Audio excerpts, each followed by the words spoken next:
Olha que coisa curiosa, professores lá nos Estados Unidos estão usando prova oral para tentar evitar fraude com inteligência artificial durante os exames, né? Vocês sabem, existe um dilema hoje em dia. Você tem muitas universidades, muitos cursos agora que são à distância. Isso é uma coisa boa. Universidade à distância, faculdade à distância é uma coisa positiva. Permite que pessoas que moram no interior façam uma faculdade, permite que pessoas que trabalham durante o dia inteiro possam à noite fazer a faculdade. Tem um monte de lado positivo em você fazer uma faculdade à distância, mas tem um desafio muito grande hoje que é o problema da inteligência artificial. Se você passa prova ou trabalhos para as pessoas fazerem em casa, à distância, né? O que as pessoas fazem? Botam no chat GPT, pegam a resposta do chat GPT, colocam ali e respondem.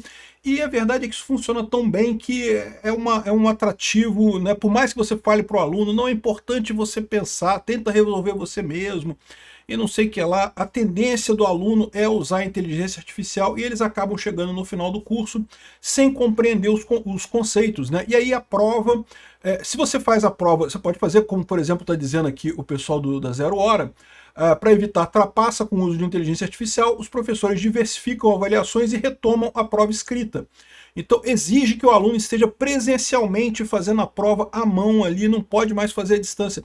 Só que aí você perde uma parte da vantagem do ensino à distância, que é justamente você poder fazer à distância. Uma pessoa que mora longe, mora no interior, poder fazer a prova. Então, o que aqui algumas universidades americanas estão fazendo, e também aqui esse professor de ciência da computação está colocando aqui, ele é um cientista da computação numa universidade de negócio, e ele está falando que teve um sucesso muito grande para fazer provas orais escaláveis. Vamos entender esse caso aqui, porque é bem interessante. Ele usa inteligência artificial para testar os alunos, e eu sei que você pode imaginar, mas os alunos podem usar inteligência artificial para responder prova oral também. Mas aí é muito mais fácil da inteligência artificial identificar que você está fazendo, que você está usando inteligência artificial nesse caso. Eu vou explicar para vocês. Eu sou Peter Turguniev, esse é o canal Ancapsu, e essas notícias não foram sugeridas por ninguém. Eu que achei esse negócio aqui interessante, resolvi trazer para vocês. Vocês sabem, eu fui professor durante um tempo da minha vida, dei aula no mestrado lá na UFRJ, dei aula em várias empresas na área de ciência da computação e coisa e tal. Então esse desafio de você ensinar as pessoas é uma coisa que faz parte da minha história, e eu fico preocupado com isso, porque na época que eu dava aula não tinha esse problema. A inteligência artificial ainda era muito incipiente na época, né? Enfim, achei muito interessante isso aqui. Mas eu agradeço a todo mundo que sugere notícias lá no nosso site, no visãolibertaria.com, e agradeço também a você que está assistindo o nosso vídeo. Se você gosta do nosso conteúdo, por favor, deixe o seu like, se inscreva aqui no canal, né? Então tá aqui, ó. Achei muito interessante esse estudo aqui. Vocês sabem, todos os links que aparecem aqui em frente, vocês podem ver na descrição do vídeo, caso vocês queiram acessar o material. Mas esse caso aqui é um caso de um professor de uma universidade de negócios que estava preocupado com a questão da escalabilidade de exames, né? Porque ele tinha a turma dele. Antigamente ele fazia toda a avaliação dos alunos através de trabalhos que ele passava para os alunos fazerem, um ensino à distância. Então o aluno fazia um trabalho, fazia um projeto e coisa e tal, e aí ele avaliava o resultado e tudo dava certo e beleza, né? O aluno tinha que correr atrás para fazer o projeto ali, né?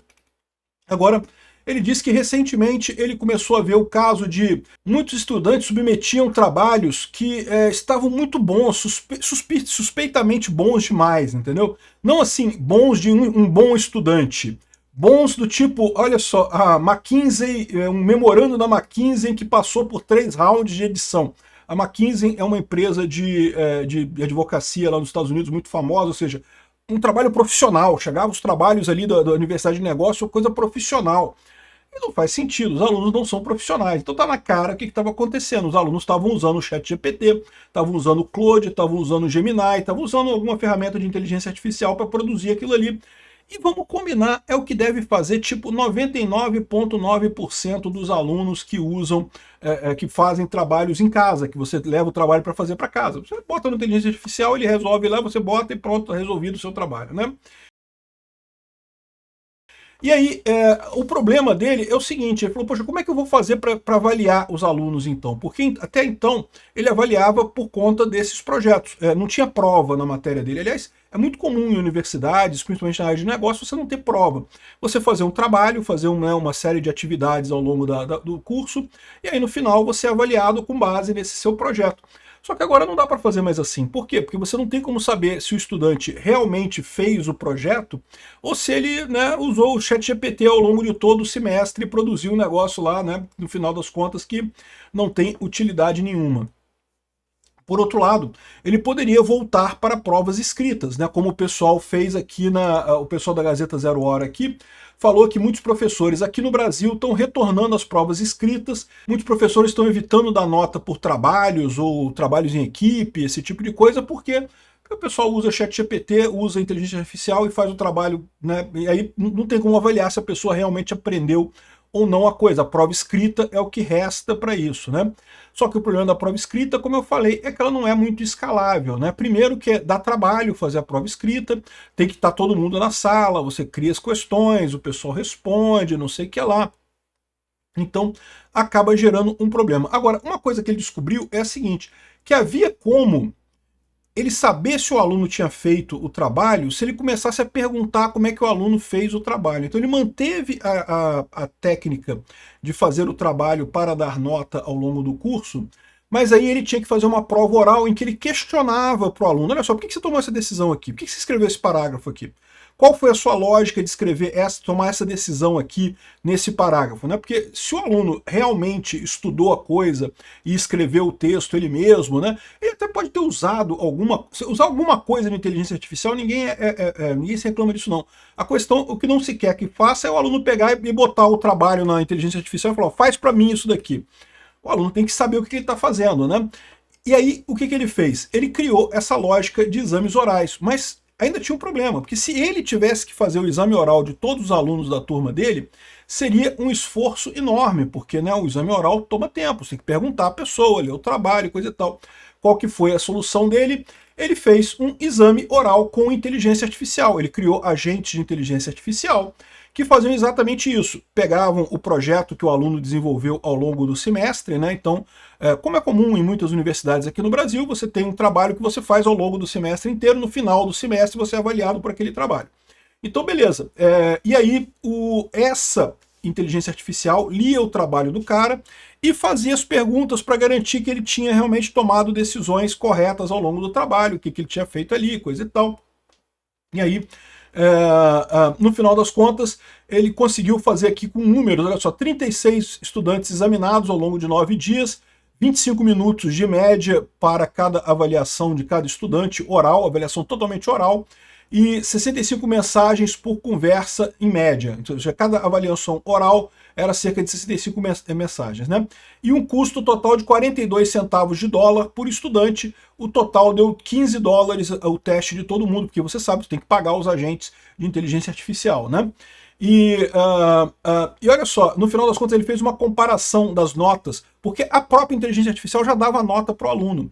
E aí o professor, o que ele fez? Para fazer um teste, ele próprio fazia alguns desses testes para checar se estava no acordo, e no final das contas, de fato, dava ali um ponto de diferença no máximo, o que todo mundo sabe que é perfeitamente razoável. Ou seja, ele usou a inteligência artificial para testar os alunos através de prova oral, né?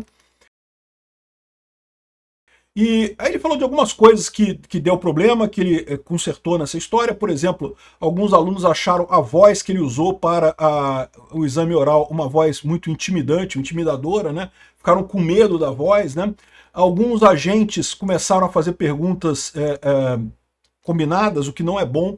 O ideal é que seja feita uma pergunta de cada vez, não perguntar do tipo, explique a escolha da sua métrica e também me diga quais foram as suas baselines e por que você não usou X ou Y no lugar aqui.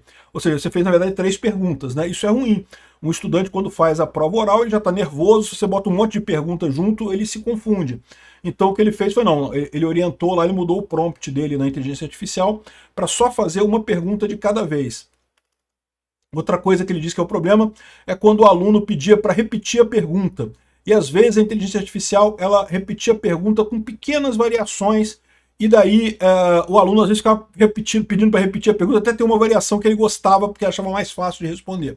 Então isso é um truque, ele parou com isso. Toda vez que o aluno pede para repetir a questão, é para a inteligência artificial repetir a questão ipsis literis, ou seja, exatamente a mesma resposta, né? A gente não deixava os estudantes pensarem, né? Porque o ser humano às vezes fica meio lento para pensar, assim, se engasga, né? Fala alguma coisa, gagueja, para pensar, isso é normal do ser humano, né? Mas a inteligência artificial tem que respeitar esse tempo humano. Agora, uma outra coisa curiosa, porque você pode pensar assim, o aluno podia usar uma outra inteligência artificial também, ele podia ligar no computador dele, uma outra inteligência artificial, e aí quando a inteligência artificial do professor fazia a pergunta, lembra, a ideia aqui é ser tudo remoto, tá? É ser tudo à distância. Quando a inteligência artificial do professor fazia a pergunta, a inteligência artificial do aluno pensava na resposta, dava a resposta no coisa, e ele respondia aquela resposta de acordo com o que estava escrito ali, né? Mas aí ele justamente instruiu a inteligência artificial para perceber esse tipo de coisa, se o aluno estava lendo a resposta de algum outro lugar, né? E fica claro isso daí, né? Enfim, muito interessante aqui, ele bota a experiência dele e ele fala que é uma saída que é escalável, ou seja, permite você fazer testes à distância, mesmo num ambiente de informação de inteligência artificial, de presença de inteligência artificial, e ter uma noção muito boa se os alunos de fato sabem a matéria ou não, né? E ainda é escalável. Não precisa o professor... Cara, professor que corrigir prova é um saco. Eu vou falar um negócio pra vocês. Você que é aluno, você não sabe como é que aluno é chato, cara. Puta que pariu. Ô coisa chata que é aluno. Às vezes, cara, eu fazia a prova, coisa e tal, e eu vou te falar um negócio. Aluno mais chato, somos bons alunos, cara. É uma merda isso. Que aí você dá uma nota 9,8 pro cara. Eu quero ver, não, professor, por que você não me deu 10? Cadê o meu 0,2? Não, eu tirei 0,2% porque você faltou esse conceito aqui, não sei o que lá. Não, mas eu falei implicitamente, o cara vai encher o saco. Aí, meu amigo, você passou, porra. Passa pra próxima etapa. Aí ninguém tá. Você não vai ganhar uma estrelinha na testa, não, porra. Já tá bom já. Você teve. Cara, é impressionante isso. O aluno é muito chato, cara. E o pior é que eu era chato assim também. Eu não me tocava o quanto chato eu era. Até o momento que eu fui professor e eu tinha que corrigir da nota para os alunos. Puta que pariu, como aluno é chato, cara, eu vou te falar uma coisa. E aí, outra coisa que acontece, porque o problema é a simetria da coisa. O aluno, ele está falando com o professor, então ele tem um professor só para ele falar. O professor tem 60 alunos para falar. Entendeu a simetria? É um problema, é assimétrico, né? Para o aluno é uma encheção de saco só, é uma pequena, não, professor, só para esclarecer esse pontinho aqui. Para o professor, ele está esclarecendo o 60º pontinho que alguém reclamou e não sei o que lá. Bicho, eu vou te falar uma coisa, cara, como aluno é chato. E aí você bota tudo para inteligência artificial, muito melhor, nota 10 aqui o estudo do cara, excelente essa ideia. E de novo, a grande vantagem disso daqui é que salva o ensino à distância, salva a escalabilidade da coisa. Achei bacana a ideia dele, usar a inteligência artificial para dar as notas para os alunos, excelente. Obrigado por assistir nosso vídeo até o final, tem alguns links para você nos ajudar aí na tela e também na descrição desse vídeo. Contribua com o nosso projeto.